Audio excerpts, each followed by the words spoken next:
É o Gazeta Entrevista que está no ar pela sua TV Gazeta, Rede Record de Televisão. Quero agradecer a sua audiência, o seu carinho aqui na capital, nos municípios do interior do estado, ligados na programação da TV Gazeta, aos amigos de Cruzeiro do Sul que nos assistem neste momento em tempo real, também em Sena Madureira, em Plácido de Castro, em Brasileia e Epitaciolândia, em Porto Acre, Quinari, Bujari e demais municípios do Vale do Acre que nos acompanham. Muito obrigado pela sua audiência e o seu carinho. Quero dar uma dica para você que sonha com o seu carro novo, que tem aí há muito tempo procurado aquele carro que preenche realmente todos os seus requisitos. Dê uma passadinha na Auto Acre, a concessionária mais moderna, com o melhor atendimento de Rio Branco, e confira esta promoção do Kia Sorrento com R$5.000 de desconto e do Kia Cerato, com um preço sensacional, o Kia Cerato automático modelo EX por apenas R$ 66.400. Mas é uma promoção por tempo limitado enquanto durarem os estoques deste mês de março. Auto Acre, sua concessionária Kia Motors em Rio Branco, seja VIP, seja Kia. Eu vou bater um papo com o superintendente da Polícia Federal no Acre, Dr. José Carlos Calazani, porque no último domingo a Polícia Federal, agentes da Polícia Federal, prenderam o prefeito de Marechal Thaumaturgo, Randson Almeida, do PMDB, que estava afastado por denúncias de desvios de recursos públicos do programa Fundeb, o Fundo do Desenvolvimento da Educação Básica do Governo Federal, recursos que todos os meses caiu na conta da Prefeitura. Estima-se que os valores desviados ultrapassem 3 milhões de reais. 300 mil foram desviados para a reforma na casa do prefeito Randinho. A Polícia Federal agiu muito rápido para evitar que o prefeito, na segunda-feira, fosse reempossado no cargo, haja vista que no sábado a Câmara o tinha reempossado de direito, mas não de fato que aconteceria na segunda-feira. O que nos chamou a atenção em toda esta operação, a Operação Malta 2 da Polícia Federal, foi que ela não vazou em nenhum veículo da imprensa. Dr. José Carlos Calazani, muito boa noite. Boa noite, Alain. Prazer ter o senhor aqui mais uma vez. Prazer é nosso, sempre. Doutor Calazani, ao longo desses últimos 3 anos que eu tenho entrevistado o senhor aqui no Gazeta Entrevista, me chamou a atenção as diversas operações contra a corrupção no Acre. E esta operação nos chama mais a atenção ainda porque se trata de um desvio vultuoso, 3 milhões de reais. A pergunta que eu lhe faço, primeiro de tudo, quanto tempo durou essa investigação? Haverá mais presos? Enfim, como foi tudo isso? Primeiramente, boa noite, Alain. Para nós é sempre um prazer estar aqui no seu programa. Realmente, a Polícia Federal, não só aqui no Acre, né, mas em todo o país, há um viés aí muito forte no que tange ao combate aos crimes de corrupção. E aqui no Acre não é diferente. No domingo nós desencadeamos essa operação, a Malta 2, e ela começou suas investigações no meados do ano passado, né, com uma denúncia através das fiscalizações da Controladoria Geral da União, os órgãos de fiscalização e controle da Administração Pública Federal. E constatou-se aí alguns desvios e em cima desses relatórios a Polícia Federal começou a trabalhar no que tange às suas atividades de inteligência policial, né?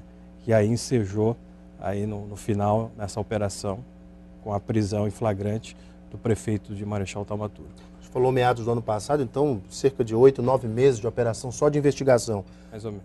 Quais foram qual era o modus operandi desta, digamos, quadrilha que desviava esses recursos? Com relação à operação propriamente dita deste caso, foi o desvio, foi a lavagem de dinheiro, foi a lavagem de dinheiro, através de ocultação de bens, né? Então, através de um crime antecedente que já estava sendo investigado, que foi concluído e remetido ao tribunal, que seria a fraude nas licitações públicas realizadas, em tese, realizadas pelo prefeito.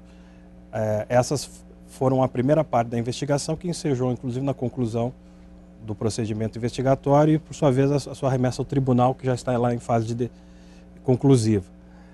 com base nesse crime antecedente, para que as pessoas leigas possam entender, a lavagem de dinheiro ela pressupõe um crime antecedente. Então a pessoa comete um crime anterior e com o fruto desse crime, com o lucro desse crime, ela realiza uma outra operação. Ela oculta os seus bens, ela compra bens, ela tem que gastar esse dinheiro e ela tenta ocultar isso dos órgãos de controle de fiscalização, como Receita Federal, etc. Então, por exemplo, bens foram colocados em nome de outras pessoas, de laranjas, por exemplo? No caso específico do prefeito foi a residência. A residência. E não digo nem a residência, ele foi criada uma empresa de fachada, que não tem nem telefone, não tem patrimônio, não tem nada. E através dessa empresa, essa empresa comprou os móveis, comprou inclusive a casa onde ele residia. Olha só. Então enquanto foi feito isso, enquanto ele permanecia com essa ocultação, ele estava cometendo o crime de forma permanente, perene. Por isso então da nossa ação de prisão em estado de flagrância, ou seja, ele estava, enquanto ele permanecia na residência, enquanto ele mantinha aquela casa, enquanto ele mantinha aquela empresa de fachada e ocultava seus bens através dessa empresa e obtendo o ganho ilícito na compra, inclusive do seu mobiliário interno, ele estava cometendo o crime permanentemente. Por isso que ele foi autuado em flagrante. Porque o crime estava em cometimento. Exatamente. Permanente. Exatamente. Quantos crimes o prefeito digamos, o prefeito está sendo condenado, ou está sendo, agora no caso, não condenado, mas está sendo processado em quantos crimes? Basicamente na ocultação, né? Nessa operação de hoje, na ocultação. E nos crimes anteriores, fraudes a licitações, né? Nos antecedentes, que teve origem no outro inquérito policial, que já foi concluído e remetido ao tribunal. Quantas prisões ainda devem acontecer? Esse é um dado ainda que a gente sigiloso. Nós não podemos assim, né, divulgar, mas está em andamento ainda. Mas já estamos em uma fase bem conclusiva já das investigações. Fala-se da participação do primo do prefeito nesse crime, verdade? Nós temos aí algumas investigações onde está tendo aí uma correlação de pessoas e ainda estamos investigando isso. Investigando. Tá certo.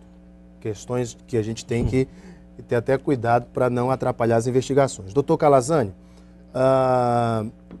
o prefeito Randerson, ele foi denunciado pelo Ministério Público Federal pela prática também de pagamento a servidores fantasmas com recursos do Fundeb. Esse crime também foi tipificado? Sim. Ele está todo inserido dentro dos crimes contra a administração pública. Então, nesses crimes contra a administração pública, você tem ali uma série de modalidades de ações típicas, entre as quais ele foi inclusive indiciado, dentre eles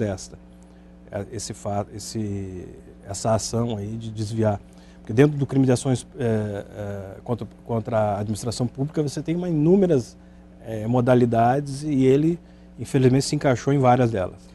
Ainda há pouco, no nosso telejornal Gazeta e Manchete, o repórter Adailson Oliveira mostrou numa reportagem brilhante, diga-se de passagem, que os conselhos municipais de educação, os conselhos municipais de saúde, que deveriam fiscalizar, nesse caso específico, o Conselho Municipal de Educação, deveria fiscalizar a aplicação dos recursos do Fundeb, não o fez. Não deveria ser responsabilizado este Conselho? O Ministério Público não deveria entrar neste caso, doutor Calazani?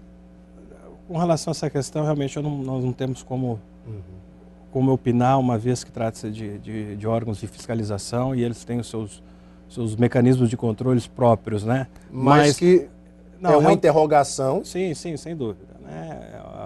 A atividade fiscalizatória ela tem que ser exercida, né? E nós vemos isso não só aqui no Acre, mas no país inteiro, né? Uma série de desvios mas os órgãos de fiscalização nada fazem. Mas eu acho que está mudando um pouco esse quadro, né? Tanto é que nós desencadeamos aí essa operação até com base numa ação fiscalizatória da Controladoria Geral da União. Na própria reportagem do Adailson, ele fala do problema destes órgãos fiscalizadores serem loteados de cargos políticos, com pessoas indicadas pela administração pública, o que é muito isso é grave e tem que ser apurado, e a gente convida o Ministério Público Estadual a entrar também nessa fiscalização dos conselhos que permitem esse tipo de malversação.